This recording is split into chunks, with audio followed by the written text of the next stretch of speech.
Just south of Gore, Virginia, there was a mine that supplied a special kind of sand that was shipped all over the United States. The first step in that shipping process was a trip along the local Shortline Railroad, the Winchester and Western. The Winchester and Western has a history going all the way back to 1917. The W&W was originally built as a logging railroad between Winchester and Wardensville, Virginia. It was eventually cut back to running only between Gore and Winchester around the time World War II broke out.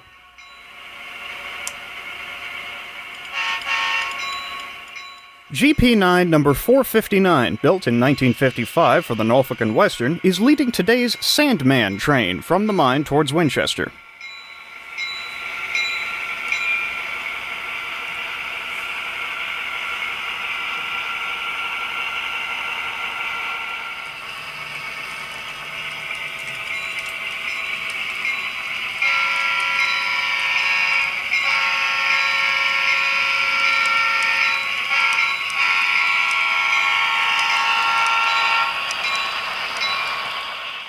The Winchester and Western stretches well beyond the line to Gore, however. In 1986, the W&W purchased the former Pennsylvania Railroad branch line from Hagerstown, Maryland to Winchester, Virginia, and later took ownership of several New Jersey short lines.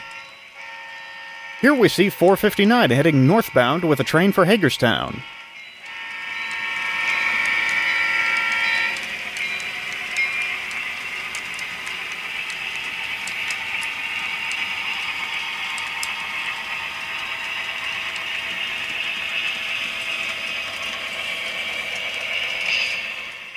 CSX and the W&W run together briefly in downtown Winchester, but on the north side of town, the W&W trackage heads straight northwards towards Hagerstown, while the CSX tracks head northeast to rejoin the B&O main line at Harper's Ferry.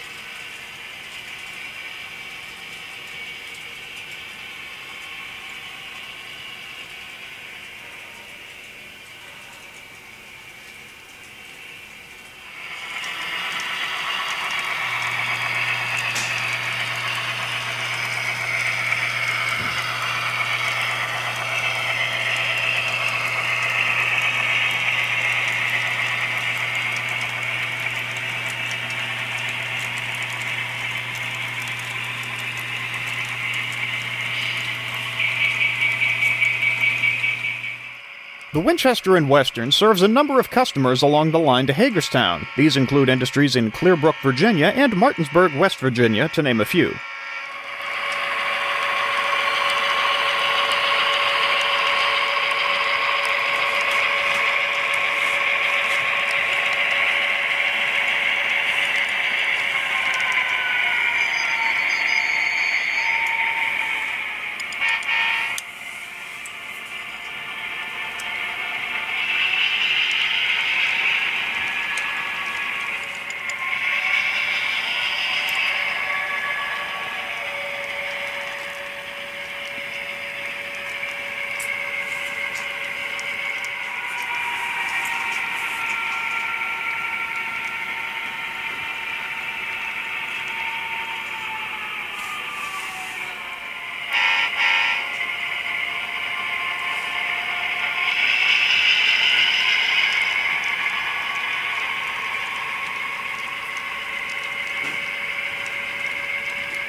With the last set out made, 459 heads out of town for the home stretch.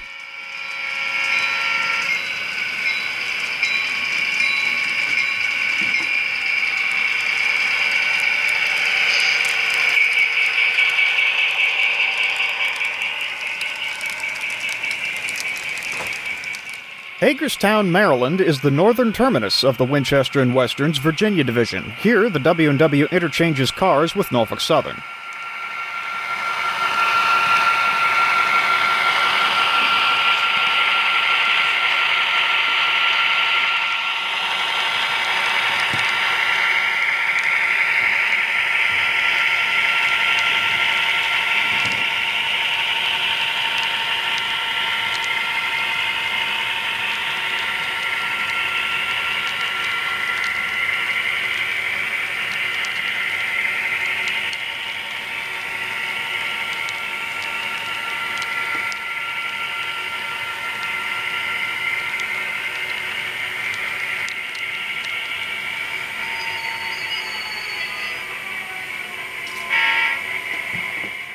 My model of W&W 459 is a Walthers mainline GP9 with a factory-installed ESU sound decoder. The locomotive came to me in Leaser paint, as Walthers called it. The paint scheme was very close to the W&W scheme, so I decided to try my hand at lettering the locomotive. CMR Products offers a few sets of Winchester and Western decals, so I purchased a set and removed the original number from the locomotive with some microsol. I applied the decals by floating them on a puddle of microset and then rolling the liquid out from under the decal. I then applied microsol to finalize the decal's application. This worked fine for the railroad name, but the red W&W logos had an adverse reaction to the microsol. After getting a second set of decals and not applying the microset, the logo went on fine. I gave the model a nice gloss coat cover, as the 459 was rebuilt only a few years ago. While the whole project was done a little bit at a time over the course of a couple weeks, I think it turned out halfway decent. Not perfect, but good enough for me. While the real W&W is currently in a time of change with the recent closure of the sand mine in Gore, I think we haven't seen the end of the Little Railroad story just yet. Regardless, a little piece of the old weak and weary now has an even littler counterpart.